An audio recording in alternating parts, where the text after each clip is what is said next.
the destruction of my health would had to have begun when I entered an abortion clinic 11 years ago. And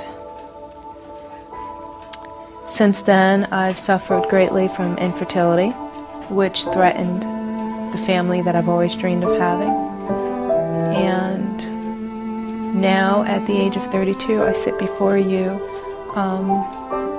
having been diagnosed with breast cancer. I didn't have any other options. I didn't have any other place to go. You know, all they do is advertise abortion, abortion, abortion. There's nothing else. And so that's why right now I'm doing everything in my power to try to promote that there are crisis pregnancy centers here that will help women in a crisis pregnancy. And the main thing is, you know, I don't even like saying crisis pregnancy, because what is the crisis? You know, being pregnant is not a crisis. Being pregnant is God saying that He trusts us with another life. I don't just blame it on abortion. I blame it on, you know, the birth control pills that I took at age 19. I mean, what in the world was I doing with birth control pills at 19 years old? My breast cancer is a consequence for me having had an abortion. And to me, it's the only thing that makes sense, that the birth control pills that I took and the abortion that I had is what has placed me in this position. If someone would have said that there was a possibility that I'd possibly not see my current children grow up because I'd get breast cancer,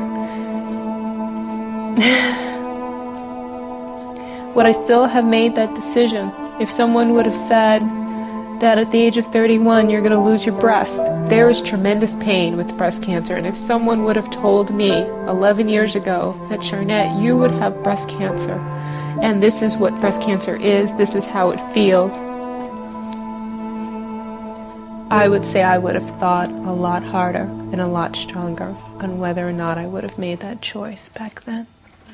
And I think women need to know what they're choosing up front.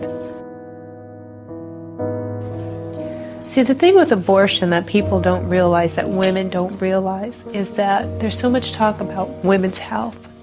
And abortion has absolutely nothing to do with women's health. In fact, it destroyed my health, I feel.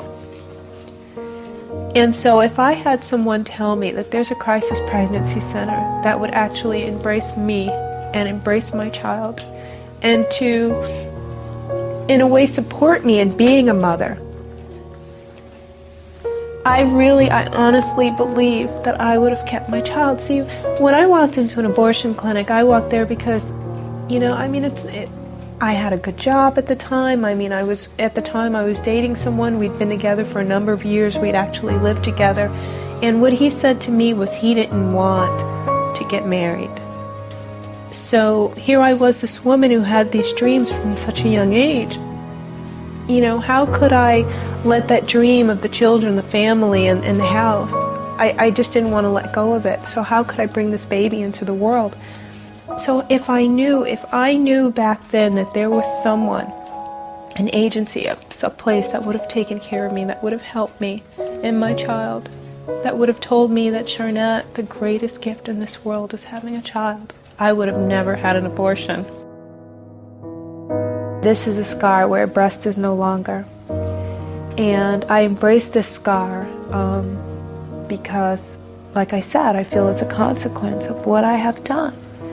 And if I can sit here right now and say to other women, and to men too, that abortion is not an easy fix, and that having your breast removed is not an easy procedure.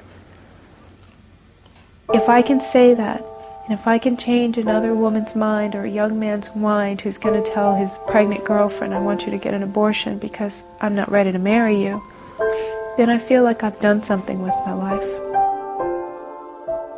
Once you make that decision to have an abortion, it's not the choice of just one person, it's two people involved. And so in a way, the fact that I was pregnant with breast cancer, it was two people, me and my son. And all that kept me going